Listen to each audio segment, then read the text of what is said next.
Hi guys, welcome back to another video. As always, I check in on Instagram to see what's on your guys' mind, whether that's questions, advice, scenarios, topics, subtopics. Basically, I want to just check in and see what you guys are feeling or thinking or what's going on in your lives in general. In today's video, we're going to be talking about why we push away good people.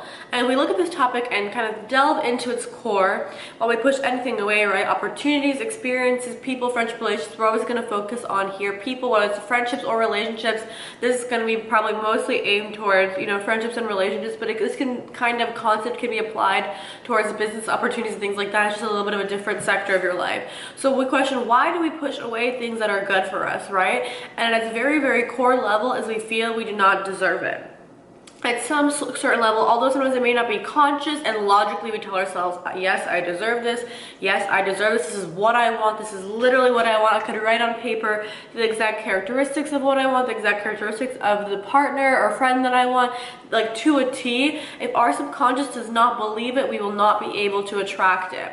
And that is, I think, a big kind of split that occurs in people who are trying to manifest, which I don't even like using the term because it's very overused. It's a great word to summarize kind of a process at times, but also just feel like it's really overused. But you cannot just believe something logically. You have to believe something at a subconscious level, and how our subconscious works is through repetition and through programming when our mind is kind of in an open state or a specific brainwave state. That's why meditation is so powerful. That's why listening to like a hypnosis recording is so powerful. There's an app I like, it's called Relax and Sleep Well. I'll put it down below if you guys, it's like something you can listen to before you go to bed. There's meditations and stuff on there, but it's a really good like sleep hypnosis download. But basically our subconscious mind, those are the times we need to reprogram it. And so although we may believe at a logical level, yes, I want this partner, yes, this is this is what I want, this is this, if we do not believe it, we will not, our whole biological system responds to our subconscious. So if you are feeling fear in your body's going to limit responses or activate certain responses within yourself, even if you can logically tell yourself, I'm fine, I'm fine, I'm fine. If your body is not aligned with what your conscious mind, if your subconscious and conscious mind are not in unison, you'll be experiencing a completely different biological experience here than you are in your mind. Now there's so much science out on this that your thoughts do influence your whole biology and your whole system that's within you, and how much of this hormone is produced and how much of this is produced and which neurotransmitters are activated. Joe Dispenza, he has books on this, he's a lot of research on this if you want to look more into that. So I'm going to kind of walk you through an experience or like a scenario basically where this kind of can be illustrated. So let's say a lot of you who guys watch me are women, so I'm just going to give you an example, but of course this can apply to any gender. I know there are men who watch me, so I hope you guys are doing well. We're including you as well, but I'm going to give a kind of scenario, a female-male dynamic, as most of you are women, and a lot of you guys reach out to me about relationship questions. So let's say this is you. We're gonna give a picture. Let's say there's a girl named Danielle. I don't know anyone named Danielle in like my life. I did know a girl in college named Danielle, but this just doesn't apply to her.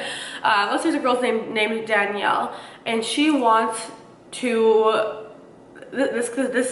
after this video, I suggest you watch my video called like Does the One Exist and Heartbreak. I don't know what I titled it, but basically Does the One Exist, because it'll explain how people are brought into your life and why and when you will find the one and how to know and things like that. It's a very powerful video. It's one of my favorite videos I think I've made so far, so check that out. So if you want a little bit of a deeper dive, because I can feel people are going to want that. But basically, let's say Danielle's ready for a serious relationship. She wants to be with the partner. She wants to be with the person that treats her all these ways, that has all these characteristics. She logically knows it. She truly believes it and knows it. She can even write down a list of the exact kind of person she wants, the personality traits, everything that person is.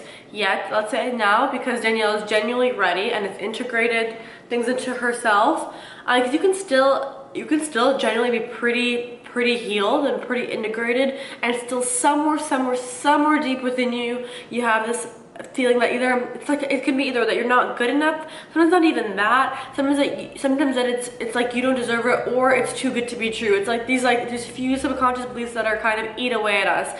Like I see, those are the three ones I see the most. So either I don't deserve this, I'm not good enough, or it's too good to be true. These really deep subconscious beliefs that are instilled in us either in our childhood and then or through, you know, experiences in our young adulthood. You know, because if we're not sure about a belief, let's say we're kind of like a clean slate, a tabula rasa, so to say, and then we have an experience where someone doesn't treats us poorly or not how we deserve or something like that, or maybe it's usually a parent dynamics that shape it, but you don't receive the attention or something from a parent that you need, or too much attention, or, you know, something in your childhood that creates one of these beliefs, and then maybe later it becomes perpetuated, or like I said, you're kind of more of a blank neutral slate, and then through experiences in your young adulthood you somewhere pick up this belief because something that's happened, you internalize it instead of, you know, obviously it takes time to become self-aware to understand what's occurring. So most of us, when something happens, we kind of internalize it and in turn take something away from it, often a belief that doesn't really serve us.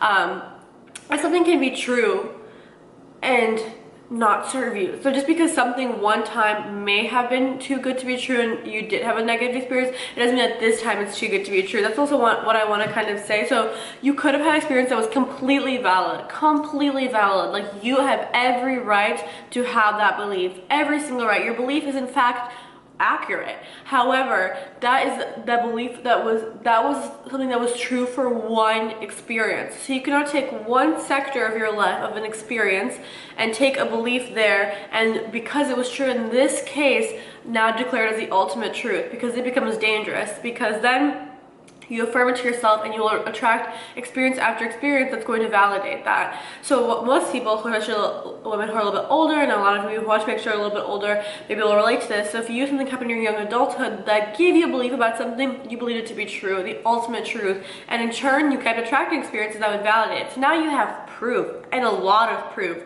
that this is true. But the only reason that you have all this proof, or you've manifested all this proof in your world or in your life, is because you took it as the ultimate truth in the previous experience, where whichever that was, through childhood, through you know, initial experiences, and then you kept recreating that narrative because you internalized the narrative and it became your inner dialogue.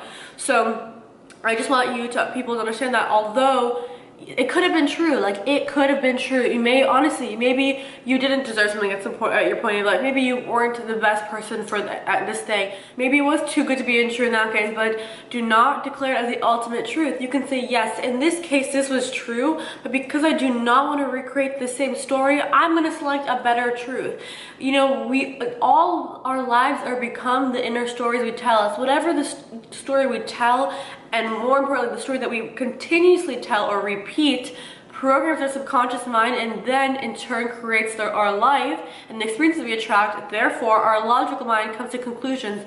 So now your subconscious and your conscious are in alignment, therefore very strongly attracting something or a scenario that you may not genuinely want, but that you believe is true. So the first step, of course, is having your conscious mind to realize I can change this. I have the power to change this. And then with your conscious mind, you take actions, appropriate steps, like I said, such as meditation, subconscious reprogramming, to reroute your subconscious to now. So you had your subconscious and conscious mind in alignment in a narrative that was negative or not something that you wanted to internalize, and now you're going to reroute your conscious and then subconscious mind with a narrative that is going to basically be in alignment with who you are now and with the life that you want now. Remember, time is really, isn't real, so to say. Obviously we live in a world where we do abide by time, but you need to understand that in this now, you need to have the belief that you would have if you were the highest version of yourself, or the version of yourself that you'd least like to be in this moment. And most of us, of course, who are more conscious do continuously want to strive to be the best version of ourselves. So I always say, do like a little exercise, and when in doubt, you'd say like, what would the 2.0 version of me respond to this? How would the 2.0 version of me react to this? That's just like a little side thing, a little bonus, if you will. But you don't need to be perfect to attract the one relationship, right? So let's say Danielle brings this person in who is genuinely almost an identical or very close to identical, if not better match to her desired list, or her desired, basically what you would want in a partner, right? A life partner. So let's say she starts hanging out with this person, dates 1, 2, or 3, somewhere around there. It's really hard for me to generalize, but in the early stages, she will most likely, if she's any belief at her core somewhere that this is the too good to be true, I don't deserve it, I'm not good enough belief, they will become activated. Although your conscious mind may understand, yes, this is like a great person, this person is exactly what I want, that's why it's good to have our conscious mind, because our conscious mind can take things, use logic, use that stride forward kind of approach, and then allow us to reroute. Your conscious mind may have, pulled you to this video. Your conscious mind may have told you, I should work on meditating, you know what I mean? And then in turn, you reroute your subconscious. Oftentimes, our subconscious guides us a little bit, our higher selves guide us, but oftentimes our conscious is kind of like the ringleader to then like assist our subconscious to elevate and to blossom. Of course, our subconscious is what so important, is those are our deep-rooted beliefs, but we do need our conscious mind to kind of like move us forward, and allow us to make growth and progress in our subconscious and align in a way that, serves our highest good. So although her conscious mind might be registering, yes, this is a great person, X, Y, and Z, her body, if there is any subconscious belief that is not in line with that conscious belief, so the conscious mind is going, yes, this person, amazing, green light, green light, green light. If there's anything in the subconscious that does not align with the conscious mind, so like I said, any of those limiting beliefs, any negative beliefs about self, like I don't deserve this, or like I'm not worthy, I'm not good enough, too good to be true, usually those are the most common ones I see, so I'm just stating those. The body will react in a state of fear. So the body will produce cortisol, it will lower production of like sometimes serotonin, things like that. Mostly it won't do anything with your SSRI, so like serotonin, dopamine, things like that. It'll mostly just spike cortisol in the body to kind of create like a fight or flight response. So this becomes really confusing to people because they think, oh my gosh, like clearly I'm not like compatible with this person, or clearly like this isn't meant to be because my body's releasing so much fear and this feels uncomfortable, and like you feel uncomfortable. I can't even explain it. It would be like an uncomfortable feeling because it's like a cognitive dissonance, but in your body. It's like your conscious mind and your subconscious mind aren't aligning. They're kind of like at a tug of war. And so because of this, a lot of people will then, that fear, the cortisol will spike in them. It feels uncomfortable. It's not a pleasant feeling, and they will push the person away. And they'll do it oftentimes at a subconscious level. They just will be like, oh, I didn't have a good time with that person, or that wasn't fun, or like, yeah, like it's an uncomfortable, so it's almost like irritated feeling. It's like when you have an itch you can't scratch. That's kind of like the feeling combined with stress. So as a human reaction, oftentimes our body wants comfort and it wants pleasure, and so when it doesn't receive that, it's like that's a no-go. However, that's why people end up pushing good people away. That's why so many girls are like, it could happen in both ways. It can happen to men and women. I would say probably equally, maybe a little less to men, because men are already a bit more logical, so I think that their conscious mind would, if anything, override, which would be a good thing in this case. Like in this kind of case, you would want your logical mind to take reign. That's why we do have our logical mind, so that in scenarios like this, your logical mind can say no, like this is literally the exact. That's why, it's a whole concept of Stockholm syndrome, right? Like someone can literally feel like they're in love or addicted to somebody who's abusive to them. Same with the narcissist empath whole dynamic. Like you can literally feel addicted and in love with someone who genuinely is abusing you or has very malicious intent, you know what I mean? So that just because your body feels a certain way or certain chemicals are released does not mean that's good for you. And I want to repeat that in both scenarios. So in the scenario of the narcissist empath, that was a little bit easier to see to outsiders because it's kind of, to an outsider, they can kind of usually see that. Usually the empath won't really speak up about it until it gets really bad, but it's kind of a little bit more obvious to see like this person's abusing you, or like in a Stockholm syndrome scenario, like it's very clear, right? Like someone's being abused, yet their body chemistry is saying that they like love them, and positive, like I said, serotonin, things like that are released. So that's why we do need our logical or conscious mind to help us reroute. That's why if you ever are feeling a tug of war between your conscious and subconscious, I strongly recommend having a journal where you write down facts of what's happening that day. Either if you're entering a positive relationship that may feel uncomfortable, or if you are in a toxic relationship that you can't get out of because you can't convince yourself it's toxic, have a journal and write factually what is going on. So in this case, like if they're doing negative things to you, write those facts. If someone's behaving positively in a loving way to you, write those facts. Then when your body releases either serotonin or cortisol in various scenarios, then you can take your step out of that emotion. You can still hold it in your body because it's probably going to be there, but you can step out of that and look at the pure logic in front of you in order to make the right decision. Like I'm saying, in that case for Danielle, she might most likely will push that person away unless there is a more awareness. That's why I always bring it back to a meditative or some sort of practice that's meditative. Just do meditation. Just literally, I get to the point where I'm like, it's 10 minutes a day and it can change your entire life. Like, I mean, I personally meditate for a little bit longer, but when I started with like 5 minutes, and then you work your way up. If you feel a resonance with me, I have some meditations on my website. I have 2 free ones, 2 regular downloadable ones for like under $6, and then, or they're $5.55 each, and then I have a whole meditation package that's associated with each chakra that comes with a guide. I know a lot of you guys, we resonate with each other, so if you feel more comfortable with my voice or something like that, I created those for you guys. But it's going to allow you to have that awareness instead of jumping to that response. Most of people who are not self-aware react. Those who are conscious respond, and that is a very big difference. We take into consideration what's going, we take the logical kind of side of things, but we also step into how we're feeling, and you're able to differentiate, is this intuition or is this a bodily reaction? Basically, when you do have that self-awareness, if Danielle was doing meditation or some sort of spiritual practice or some sort of mindfulness practice or activity, or had time alone or journaled or something, meditation, she could realize, you know what, that's so odd, because I can clearly tell this person is everything I've ever wanted, but my body is responding with anxiety and fear.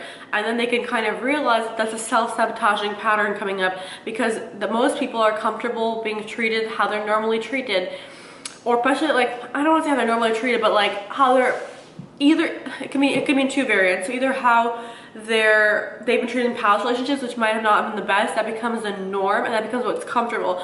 So they were treated poorly in a past relationship, anything around, let's say the person treated them here, anything kind of within that range will feel comfortable to them, because it's normal in your body. It's not something new your body has to respond to or assimilate to or adapt to. No new chemical is going to be released. It's comfortable. Your body's experienced this before.